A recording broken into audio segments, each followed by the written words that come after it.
Yo, kembali lagi di Darel Yuki Channel. Oke teman-teman, jangan lupa like dan subscribe. Halo teman-teman, kali ini Yuki hunting di depan MAJT. Ada rombongan bis dari Bineka. Ada yang aneh nih di bisnya Bineka. Tonton videonya sampai selesai ya.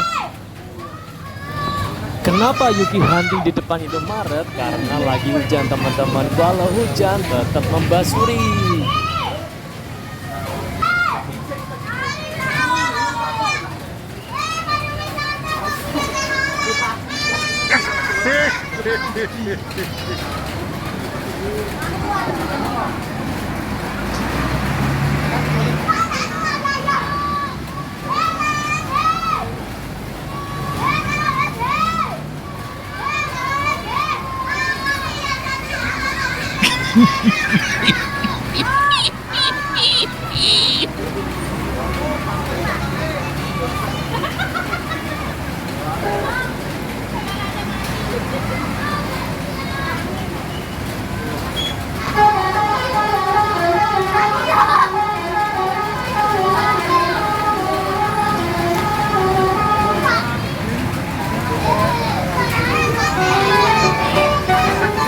Nah, teman-teman udah tahu kan apa yang aneh di bis Bineka yang terakhir ya? Kira-kira apa teman-teman? Apakah corongnya 3 atau 2 atau 1? Bisa komen ya teman-teman.